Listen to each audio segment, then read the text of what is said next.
Welcome back to the channel. I'm your host, Centrovert. Okay, so today we're going to do a first impressions video for 4 fragrances. All right, one of these fragrances I know is a little more popular, at least right now, than the rest. So I'm gonna leave that one for the end.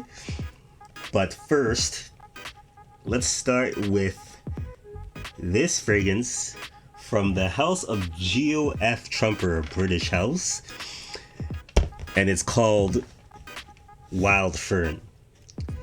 All right, so okay, if anyone doesn't know the history behind this fragrance, it's been out. Well, it originally came out in the 1800s. Okay, so this is a very old fragrance.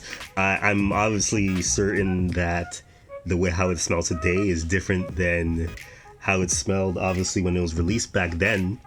But I would imagine it more or less would be trying to result in the same type of smell, which would be the smell of a Fujairah. Or sorry, not Fujairah, I should say, okay? Which Fujairah is French word, translated to English means fern. Okay, so fern is supposed to be like this tree or bush.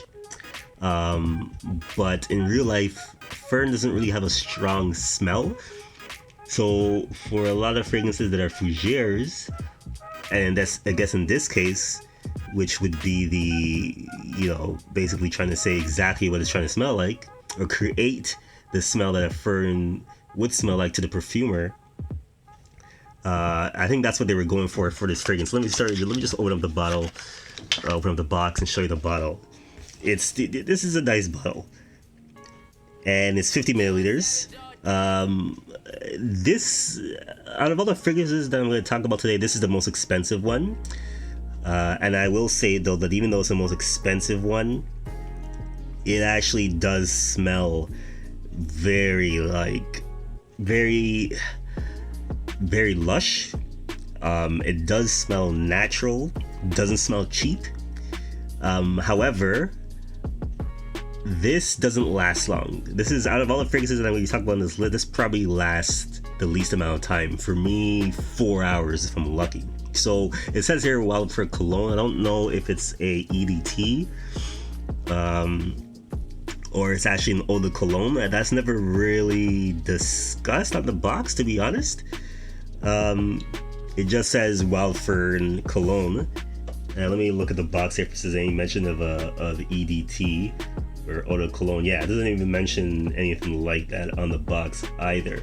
So let's presume then that it's actually an eau de cologne, because that's how it behaves like in terms of strength. So in terms of the smell, what you're gonna get is actually pretty much what it says on the back of the box, which is, imagine a English country lane in springtime, sunlight breaking through fresh leaves, wildflowers, and on the verge of dancing, the morning breeze, and in the shade, fronds of new green fern. So essentially for me, what that basically is trying to describe is the smell of lush, grassy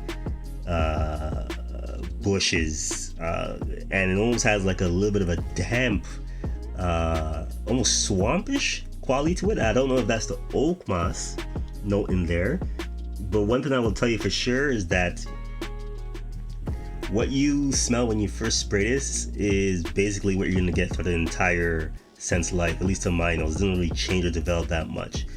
So for me personally, I like my scents to develop, especially at this stage where I have a pretty big collection. I like my scents, if I'm gonna keep them, to be ones that change and develop and obviously last more than 4 hours. This is not one of them.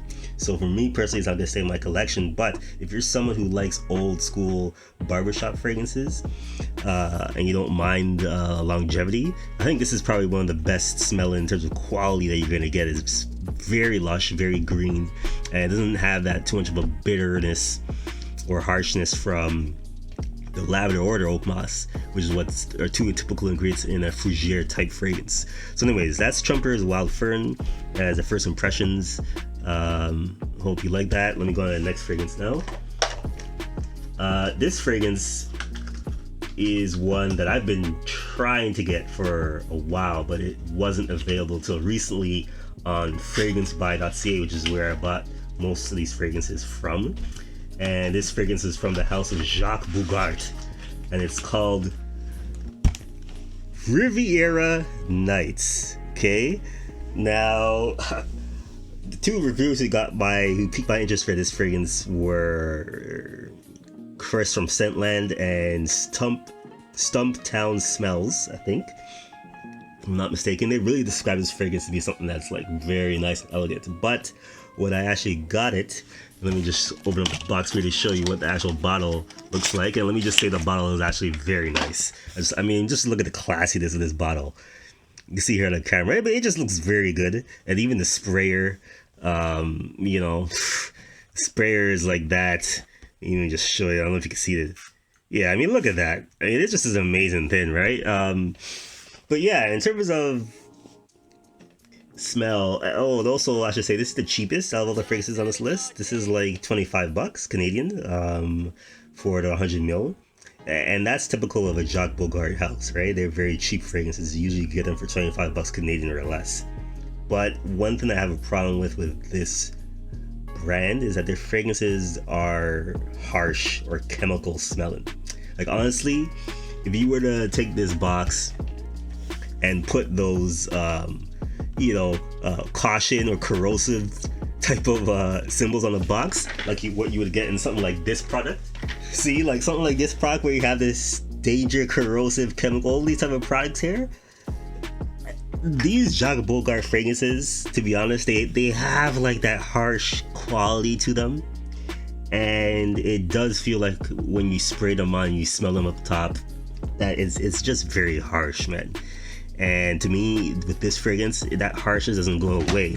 But now this is what it smells like. I mean, the main notes to my nose are nutmeg, and there's a dried fruit accord. A dried fruit accord isn't exactly the most realistic smell accord, but for me, mainly, I am getting, I did get the few times I've wore this, it is mainly a nutmeg type smell with some spices, some sweetness in the background, and there's apparently better in here as well, and cardamom. So the cardamom, there is a bit of a La Nuit de l'Homme vibe, a little bit to it, but mainly this is a nutmeg type fragrance. I will say, if you're someone who is on a budget, okay, and maybe you're a student, and you want a smell that's a little bit more sophisticated or mature, and you don't care too much about, having the fragrance smell like it's of the highest quality, therefore you don't have a problem with having a fragrance that's kind of like a little bit harsh smelling, this house in general is good for that. It's good for a consumer like that, right? And this fragrance, I must say, isn't a bad fragrance, but if you enter into smelling fragrances that have that quality, regardless of whether they're inexpensive or not, this, to me, in my nose, is not one of those fragrances. However, in terms of performance, in terms of what it's trying to portray with the smell, okay, in terms of the fact that you can use this pretty much all 3 seasons except summer. Maybe spring might be pushing it too, but definitely fall and winter, this is amazing.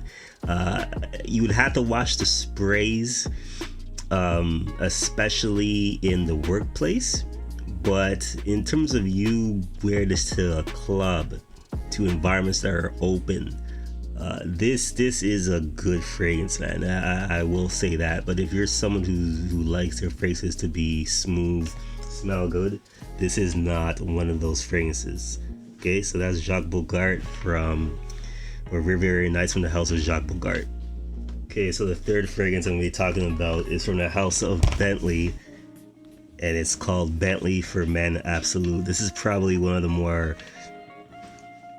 would say the fragrance with the most fan base, the most built up fan base out of all the fragrances I'm going to be talking about in this video.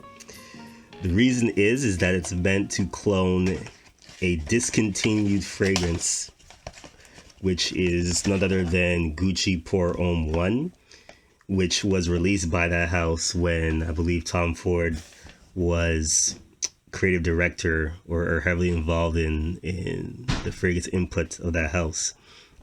That fragrance is now discontinued. You'd have to spend like maybe $200-$300 to get it. But this fragrance right here is essentially the exact same thing, or intended to be the exact same thing, because the perfumer behind Gucci Poirot Michael Amarak is also the same perfumer behind this one.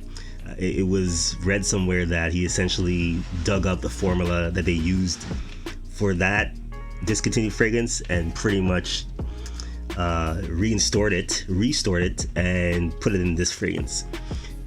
Other reviewers who have smelled Gucci Poirot one, which I have not, they've said that the quality in this one doesn't match, but the smell is essentially trying to do the same thing. And for me, I would say this is the fragrance that I would say is probably my most favorite out of the four that I'm going to be talking about. The quality's there, it's smooth.